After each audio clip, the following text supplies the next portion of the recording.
Baik, a'udzubillahi minasyaitonirrajim. Bismillahirrahmanirrahim. Alhamdulillahirabbil alamin wa kafa wassalatu wassalamu ala nabiyil mustafa. Asyhadu an la ilaha illallah wahdahu la syarikalah wa asyhadu anna Muhammadan abduhu wa rasuluhu ahli sidiki wal wafa. Allahumma salli wa sallim wa an'im wa akrim ala hadan nabiyil karim Muhammadin sallallahu alaihi wasallam wa ala alihi wa sahbihi ajmain. Hadirin muslimin, muslimat, keluarga Syamil Group yang dimuliakan Allah. Assalamualaikum warahmatullahi wabarakatuh. Waalaikumsalam warahmatullahi wabarakatuh. Alhamdulillah, kita bersyukur kepada Allah Subhanahu wa taala dengan nikmat dan taufiknya kita bisa bertemu ya tatap muka secara virtual.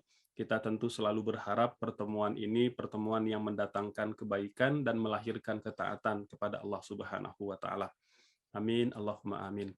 Tak lupa salawat beserta salam semoga selalu terlimpah tercurah kepada teladan kita, junjungan kita, sang pemberi syafaat baginda Nabi Muhammad Sallallahu Alaihi Wasallam, kepada keluarganya, zuriatnya, para sahabatnya, dan tentu kita umat yang selalu berupaya untuk belajar, mendalami, mencintai, dan mengamalkan sunnah-sunnah beliau Sallallahu Alaihi Wasallam. Hadirin muslimin, muslimat, keluarga Syamil Group yang dimuliakan Allah Subhanahu wa taala. Islam itu adalah sebuah tataran ajaran yang paripurna yang memberikan kita bekal untuk bahagia di dunia dan di akhirat gitu. Dan ulama menyebutkan bahwa ajaran Islam itu tidak semata-mata durusan tumla ya. Jadi tidak semata-mata pelajaran yang kita pelajari ya, walaisat durusan tuktab wa tuhfas, dan bukan pula semata-mata pelajaran yang kita tulis, yang kita hafalkan gitu. Tetapi ta'alim tunafas, tetapi dia adalah kumpulan nilai-nilai yang harus terimplementasi dalam keseharian kita. Maka ilmu dalam Islam itu harus melahirkan 3 profil kata para ulama. Yang pertama profil yang salimul akidah. Profil muslim yang akidahnya selamat, yang tidak dikotori oleh kesyirikan dan kemusyrikan kepada Allah Subhanahu wa taala. Dan yang kedua, Islam itu mengantarkan kita menjadi pribadi yang sahihul ibadah ya, yang ibadahnya benar. Ibadah mereka itu dituntun dan dipandu oleh ilmu yang diberikan oleh baginda Nabi Muhammad Sallallahu Alaihi Wasallam dan secara gradual disampaikan kepada kita dari generasi sahabat, tabiin dan tabiut tabiin. Kemudian yang ketiga, Islam itu haruslah mengantarkan kita menjadi pribadi-pribadi yang matinul khuluq, orang-orang yang berakhlak mulia. Karena begitulah Islam. Dia tidak semata-mata ajaran-ajaran yang tertulis, yang kita tulis, yang kita hafal. Tapi bagaimana dia terimplementasi dalam keseharian kita. Kita mengambil tema pada hari ini agar ibadahmu benar, agar ibadah kita benar. Ini menjadi penting. Mengapa? Karena memang Islam itu memberikan kita satu guideline ya, bahwa manusia itu ketika diciptakan ke dunia ini ada dasarnya gitu ya.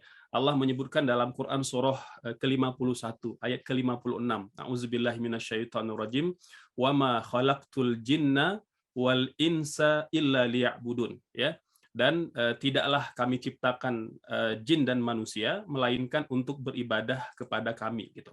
Ini dasar ya, dasar bahwa ibadah kita itu kita menjadi tujuan utama dalam kita menjadi seorang muslim gitu ya. Dan itu tidak hanya semata-mata kepada manusia. Allah mengatakan wa ma khalaqtul jinna wal insa illa liya'budun. Dan tidaklah aku ciptakan jin dan manusia melainkan untuk beribadah kepadaku gitu. Jadi misi utama kita Kang Zikri dan sahabat-sahabat Syamil Group itu dilahirkan ke dunia ini tidak tanpa misi gitu ya. Tidak secara sia-sia, ada tujuannya. Allah mengatakan illa liya'budun, untuk beribadah kepada Allah Subhanahu wa taala. Ya, dan tentunya tidak hanya aspek individu, tapi juga ada aspek sosial. Kita harus menjadi pribadi yang soleh secara individu dan soleh juga secara sosial. Dan ini juga nanti yang menjadi tolak ukur ya sebagai umat yang terbaik. Allah sebut dalam Quran surah ketiga ayat 110, Allah berfirman, A'udzubillahi minasyaitonirrajim, kuntum khaira ummatin ukhrijat linnasi ta'muruna bil ma'ruf wa tanhauna 'anil munkar. Kalian, kata Allah, adalah sebaik-baik umat yang dilahirkan, yang dikeluarkan, yang diutus kepada umat manusia di dunia itu dalam rangka amar ma'ruf nahi mungkar gitu. Maka dalam rangka menjadi pribadi yang siap amar ma'ruf nahi mungkar, maka mereka haruslah menjadi orang-orang yang sudah benar ibadahnya. Karena kalau mereka belum benar ibadahnya, maka agenda besar amar ma'ruf nahi mungkar itu tidak akan mampu kita lakukan gitu. Oleh sebab itu kita akan dapati ya, setiap kali menyebut kata-kata amal, kata-kata iman dalam Al-Qur'an, itu Allah selalu menjanjikan kebaikan. Jadi antaranya seperti tadi yang kita baca bersama Quran surah Al-Kahfi. Ayat kedua Allah berfirman, A'udzubillahi minasyaitonirrajim, di potongan terakhirnya, wa yubashsyiral mu'minina alladzina ya'maluna shalihati anna lahum ajran hasana. Dan Allah berikan kabar gembira kepada orang-orang yang beramal soleh bahwa mereka akan mendapatkan ganjaran yang baik dari Allah Subhanahu wa taala. Kemudian juga dalam surah yang sama di ayat 110 Allah berfirman, "Qul innama ana basyarum mithlukum yuha ilayya annama ilahukum ilahu wahid. Faman kana yarju liqa'a rabbih falyamal 'amalan shalihan wala yusyrik bi'ibadati rabbih ahada." Ya. Jadi kata Allah, barang siapa yang menginginkan perjumpaan dengan Tuhannya, hendaknya mereka beramal soleh, beribadah kepada Allah dan tidak mensekutukan Allah dalam ibadah-ibadah mereka. Subhanallah. Ya. Jadi hadirin, ini di antara kata kunci ketika Allah bicara amal, bicara ibadah. Agar ibadah kita benar, maka kita tidak boleh mensyirikkan Allah, tidak boleh mempersekutukan Allah dalam pelaksanaannya. Gitu. Begitu pula dalam Quran surah An-Nisa ayat 124, Allah juga berfirman, wa may ya'mal minas salihati min dzakarin aw untha wa huwa mu'minun fa ulaika yadkhulunal jannah wa la yuzlamuna naqira. Kata Allah, barang siapa yang beramal soleh, baik laki-laki atau perempuan, dan dia beriman kepada Allah Subhanahu wa taala, maka niscaya mereka akan dimasukkan ke surga dan tidak ada sedikit pun yang akan dianiaya oleh Allah Subhanahu wa taala. Ini janji-janji yang Allah berikan. Kemudian secara tegas juga Allah menegaskan terkait dengan kriteria amal soleh atau ibadah yang akan kita persembahkan kepadanya. Dalam Quran surah ke-67 ayat 1 dan ayat 2, surah Al-Mulk, Allah berfirman, A'udzubillahi minasyaitonirrajim, Tabarakalladzi biyadihil mulku wa huwa ala kulli syai'in qadir. Maha suci Allah, di genggamannya segala kerajaan, ya, di langit maupun di bumi, dan Dia maha berkuasa atas segala sesuatu. Alladzi khalaqal mauta wal hayata liyabluwakum ayyukum ahsanu amala. Dia Allah telah menciptakan kematian, menciptakan kehidupan untuk menguji siapakah yang paling baik amalnya, yang paling baik ibadahnya kepada Allah Subhanahu wa taala, ya. Ulama tafsir ketika menguraikan ahsanu amala itu menyebutkan bahwa ibadah amal yang terbaik harus memenuhi dua kriteria. Ini menjadi penting, menjadi dasar muqaddimah kajian kita pada pagi ini agar ibadahmu benar. Yang pertama adalah akhlasuha, yang paling ikhlas. Artinya, dalam ibadah itu kita harus selalu berupaya meluruskan niat kita bahwa ibadah itu semata-mata untuk Allah, tidak untuk yang lain, tidak untuk manusia, tidak untuk gelar, tidak untuk kehormatan, tapi semata-mata untuk Allah Subhanahu wa taala. Bahkan dalam hadis yang pertama, Nabi sabdakan dan direkam oleh para ulama hadis sampai hari ini, innamal a'malu binniyat wa innamal likulli imri'in ma nawa. Sesungguhnya amal itu bergantung kepada niat dan setiap orang akan diberikan ganjaran berdasarkan dengan niatnya masing-masing. Maka luruskan niat, ya. Dengan niat yang lurus ini akan membantu ibadah kita benar, ya.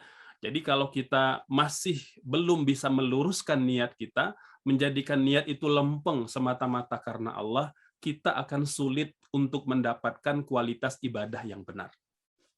Yang kedua, Allah mengatakan dalam surah Al-Mulk tadi ditafsirkan oleh para ulama adalah aswabuha, ya, yang shawab.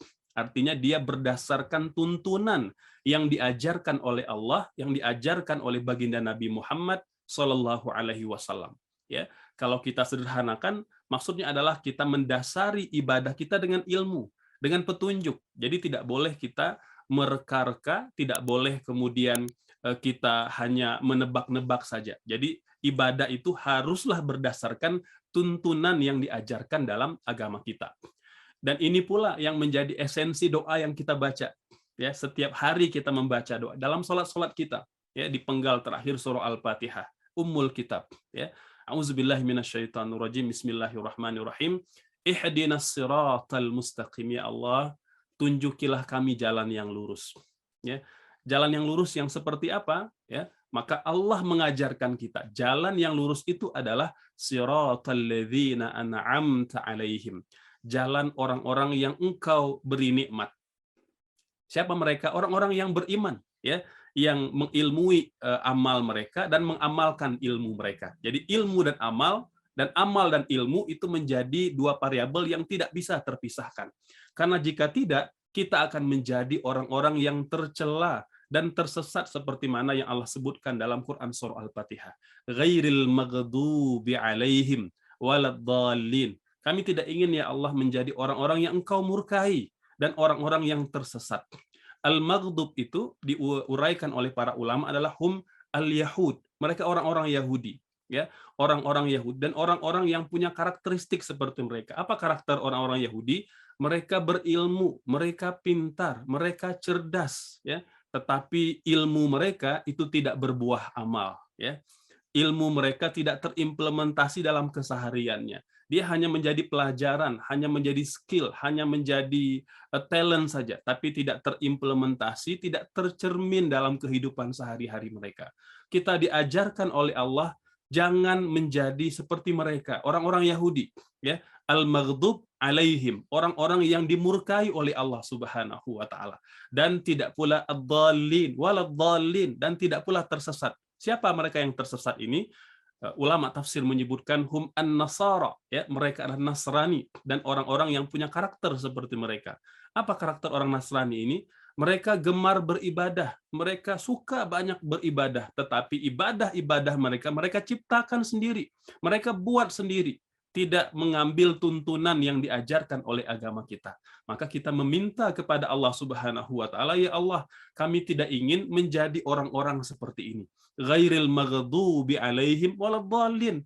Orang-orang yang engkau murkai karena mereka berilmu tapi tidak mengamalkan ilmunya, dan tidak pula waladdallin, orang-orang yang tersesat, orang-orang yang hanya gemar bekerja, gemar berbuat, ya, gemar beramal soleh, tapi tidak pernah mengilmui amal-amal yang mereka lakukan.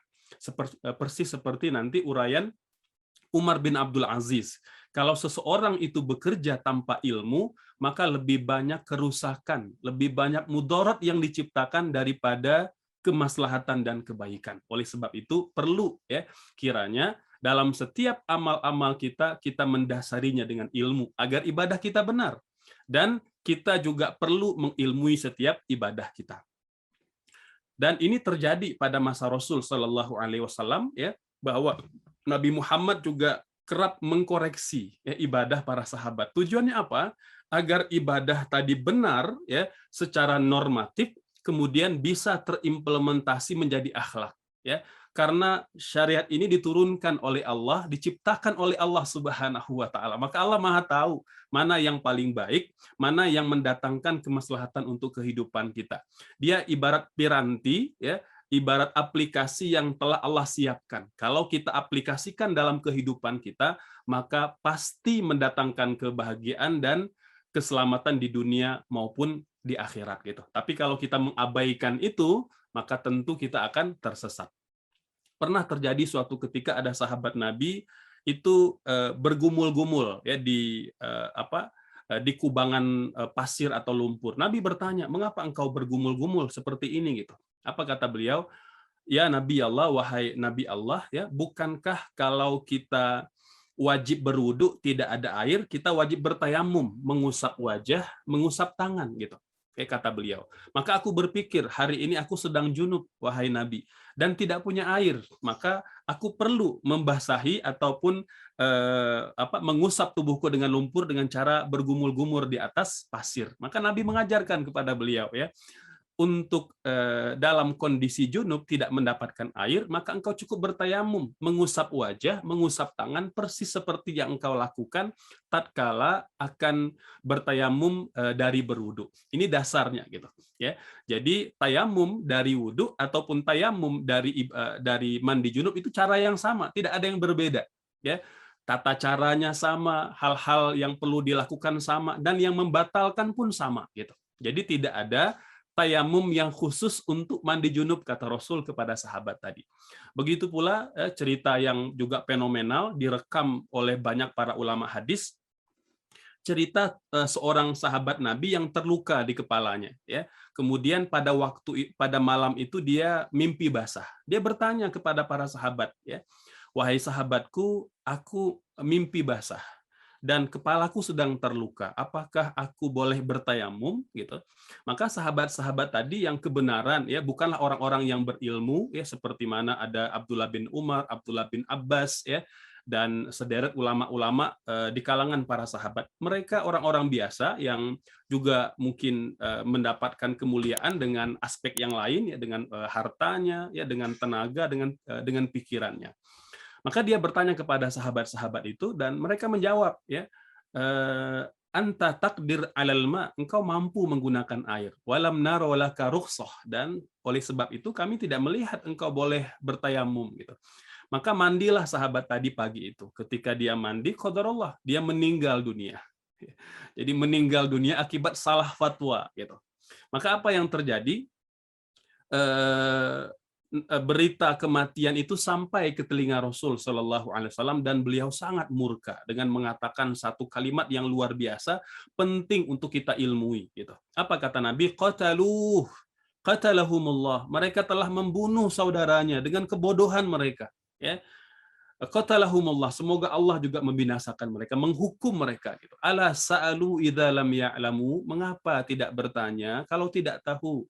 Fa inna syifa'al ay as-su'al, bukankah obat kejahilan itu bertanya gitu. Subhanallah. Maka sahabat-sahabat yang dimuliakan Allah Subhanahu wa taala, penting untuk kita mengilmui ya, dan perlu tahu diri. Makanya kata Umar bin Abdul Aziz, rahimallahu mra'an, Allah merahmati seseorang arafa qadra nafsi. Dia tahu diri, tahu kadar kemampuannya. Jadi jangan sampai kita berbicara sesuatu yang tidak kita ilmui. Gitu. Jadi lebih baik diam. Mengapa? Karena kalau kita berbicara tanpa ilmu, berbuat tanpa ilmu, lebih banyak mudorot daripada kemaslahatan. Maka perlu belajar.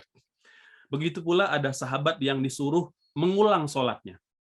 Ya, suatu ketika beliau sedang sholat, ya, kemudian selesai, beliau melihat salah seorang sahabatnya sholat gitu di masjid sampai beliau perhatikan dari mulai awal sampai dia mengucapkan salam. Ketika sahabat tadi mau keluar, Nabi berkata kepadanya, "Kum wasalli fa innaka lam tusalli." Tolong ulangi lagi sholat kamu yang tadi karena kamu belum sholat gitu. Ya, maka sahabat tadi mengulang sholatnya untuk yang kedua kalinya. Setelah diperbaiki, diulang sholatnya sampai salam, hendak keluar, Nabi masih mengatakan perkataan yang sama, "Kum wasalli fa innaka lam tusalli." Bangunlah kembali, berdirilah kembali, ulangi sholat kamu karena kamu tadi belum sholat. Maka beliau pun mengulang sholat untuk kali yang ketiga. Setelah mengulang sholat untuk yang ketiga kalinya, Nabi masih mengatakan yang sama. Apa kata Nabi? Kum wasalli fa innaka lam tusalli. Hadis ini nanti direkam oleh Imam Al-Bukhari dan para ulama hadis yang lain tentang urgensinya kita mengilmui ibadah kita agar tidak keliru, ya.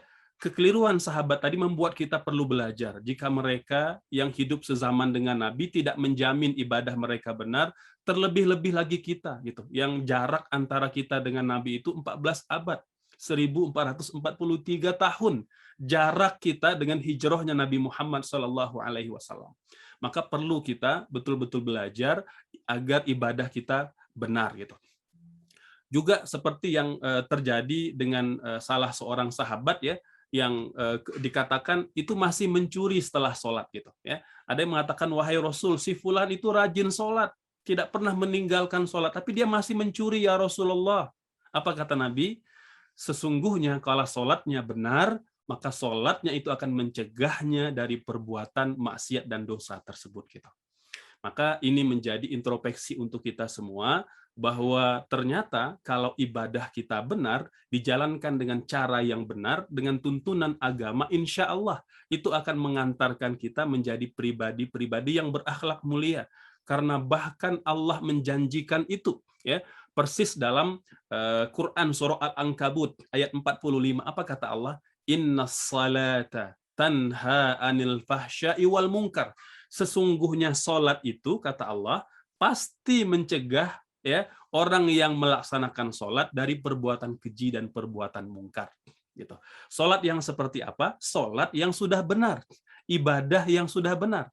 Maka ketika ada orang yang sudah sholat, yang sudah beribadah, masih mencuri, masih melakukan perbuatan-perbuatan dosa, perbuatan-perbuatan tercela, ya, perbuatan-perbuatan yang diharamkan dalam agama, maka ada yang salah pada ibadah mereka. Gitu. Ya. Begitu pula dalam hadis riwayat Imam At-Tabari, ya, ini penulis tafsir At-Tabari, apa kata beliau? Mengutip sebuah hadis Nabi, man shalla salatan, ya, barang siapa yang salat, lam tanhahu anil fahsya'i wal munkar, tapi salatnya belum mencegah dia dari perbuatan keji dan perbuatan mungkar, lam yazdad biha minallahi illa bu'dan. Maka sebenarnya, ya, bahwa dia tidak mendapatkan kedekatan, ya, pahala dari Allah Subhanahu wa taala, melainkan akan semakin menjauhkan dia dari Allah Subhanahu wa taala. Sejatinya kalau ibadah itu sudah benar, kita akan semakin dekat kepada Allah Subhanahu wa taala. Tapi kalau ada orang yang sholat masih berbuat keji dan berbuat mungkar, maka sebenarnya ada hal yang belum beres pada ibadah sholatnya, sehingga justru sholatnya itu membuat dia semakin berjarak dengan Allah Subhanahu wa taala. Oleh sebab itu, sahabat-sahabat keluarga Syamil yang dimuliakan Allah Subhanahu wa taala, perlu kita untuk selalu memperbaiki kualitas ibadah kita, mempelajari lagi, mengulangi lagi, ya. Tadi juga Kang Zikri menyinggung bahwa kita sudah beribadah puluhan tahun, ya. Yang sudah berusia hari ini 40 tahun, 50 tahun, maka sudah lebih dari 30 tahun usia kita beribadah kepada Allah Subhanahu wa taala. Pertanyaannya adalah, sudah sejauh manakah ibadah itu menjadikan kita muslim yang berkepribadian mulia? Karena kata Nabi apa? Salat yang benar akan mematikan potensi buruk dalam diri kita. Subhanallah. Ya. Dalam surah Asy-Syams kan, bukankah Allah telah mengatakan, fa'alhamaha fujuraha wa taqwaha. Allah telah ilhamkan dalam diri setiap manusia potensi berbuat baik, potensi berbuat kebaikan, potensi berbuat amal soleh. Di waktu yang sama Allah juga berikan kemampuan untuk berbuat buruk. Fa'alhamaha fujuraha wa taqwaha. Maka kata Allah, qad aflaha man zakkaha. Maka beruntunglah mereka yang senantiasa mengarahkan potensi itu untuk kebaikan, mensucikannya, menjadikan dia taat kepada Allah Subhanahu wa taala. Wa qad khaba man dassaha, dan merugilah, celakalah orang-orang yang mengotorinya, tidak membimbing, ya, hasrat dalam dirinya itu untuk taat kepada Allah Subhanahu wa taala. Dan salat yang benar itu akan mematikan potensi yang buruk di dalam diri. Ini Allah sebutkan, ya, di dalam Al-Qur'an yang diuraikan oleh para ulama tafsir kita. Misalnya uraian dari Imam Ibnu Katsir, ya, yang mengarang kitab tafsir Al-Qur'anul Azim, ya. Apa kata beliau? Innas salata fiha thalathu khisalin. Salat itu ada 3 hal yang ada Allah berikan di dalamnya, ya. Fa kullu salatin la yakunu fiha syai'un min hadhil al-khilal as-salasa falaysat bisalatin. Jadi Allah telah memberikan 3 hal di dalam salat, 3 keistimewaan, 3 kekuatan di dalam salat. Maka setiap salat yang benar pasti ada 3 ini. Kalau belum ada 3 ini, maka harus kita perbaiki kualitas ibadah salat kita. Yang pertama, ya, kata beliau, al-ikhlas. Ya, itu yang ada, yang Allah berikan dalam sholat. Orang kalau sudah benar ibadah sholatnya, Allah tanamkan keikhlasan dalam dirinya. Yang kedua, al-khosyah, rasa takut yang tulus kepada Allah Subhanahu wa taala, yang tidak dibungkus dengan kepura-puraan, natural saja, nature saja rasa takutnya kepada Allah Subhanahu wa taala. Dan yang ketiga, zikrullah, dia akan selalu ingat kepada Allah Subhanahu wa taala. Fal ikhlasu ya'muru bil ma'ruf. Ikhlas itu akan membuat orang akan selalu ingin berbuat kebaikan. Ya'muruhu bil ma'ruf, mendorong dia berbuat amal soleh, mendorong dia berbuat kebajikan, dan terus-menerus untuk menambah kebaikan-kebaikan dari hari ke hari. Wal khasyah tanhahu anil munkar, dan rasa takut yang tumbuh ketika dia sholat akan mencegahnya dari berbuat keji dan berbuat mungkar. Wa dzikrul Qur'an ya'muru wa yanha. Dan zikir yang dimaksud itu adalah ketika kita membaca Al-Qur'an, ya, membaca surah Al-Fatihah, membaca surah-surah, maka Qur'an yang kita baca itu ya'murhu wa yanha, akan memberikan perintah berbuat kebaikan, akan mencegah kita dari berbuat kemungkaran. Masya Allah. Jadi ini 3 keistimewaan yang pasti Allah berikan pada sholat yang benar. Maka sahabat-sahabat, jika 3 hal ini belum ada pada sholat kita, kita perlu introspeksi, gitu. Ya. Dan tadi kita jelaskan dalam hadis Imam Ahmad bahwa ada seorang laki-laki yang datang kepada Nabi seraya mengatakan, "Ya Rasulullah, inna fulanan yusalli bil laili fa idza asbaha saraqa." Si fulan itu malam hari dia sholat, dia beribadah kepada Allah Subhanahu wa taala. Namun di pagi hari dia mencuri ya Rasulullah, gitu. Dia mencuri. Jadi malam hari sholat, pagi hari dia mencuri. Apa kata Rasul? Innahu sayanhahu ma yakul. Maka sesungguhnya sholatnya itu akan mencegah dia dari perbuatan keji tersebut, gitu. Ya, artinya bahwa jika sholat itu benar, sholat itu sesuai dengan tuntunan dan ajaran yang Nabi ajarkan, insya Allah kita meyakini betul bahwa itu akan mencegah dia dari berbuat keji dan berbuat mungkar. Sholat dan ibadah yang benar akan melahirkan pribadi taat. Dalam hadis Imam Ahmad, ya, Ibnu Mas'ud itu pernah ditanya, ya, mengenai seseorang yang lama sholatnya, gitu. Yang lama sholatnya, apa kata beliau? Inna salata la tanfa illa man ata'aha. Kata beliau, sholat itu bukan semata-mata pada panjangnya, bukan semata-mata pada bagusnya bacaan, meskipun itu penting, tapi kata beliau, sholat tidaklah bermanfaat kecuali jika sholat tersebut membuat seorang itu menjadi semakin taat kepada Allah Subhanahu wa taala. Allahu Akbar. Ya. Maka sahabat-sahabat, kita lihat evaluasi sholat kita, gitu. Sudah seberapa besarkah power sholat kita itu selalu mendorong kita menjadi motor kebaikan, menjadi inisiator kebaikan-kebaikan dalam keseharian kita. Jika sudah, bersyukur kepada Allah Subhanahu wa taala, terus kita tambah, kita perbaiki kualitasnya. Jika belum, maka perlu kita koreksi dan kita perbaiki.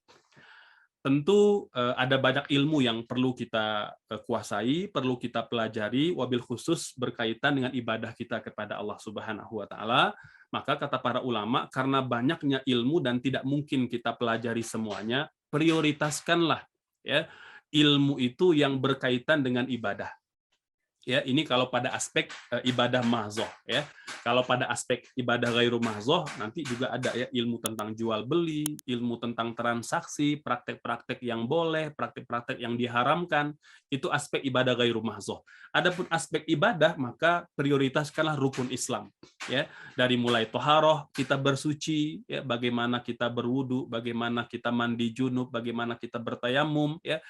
Kita tidak wajib mempelajari teori-teori dalil-dalil secara rinci. Yang penting prakteknya benar, tuntunannya itu sesuai dengan yang diajarkan oleh Rasul Shallallahu Alaihi Wasallam. Yang kedua, sholat.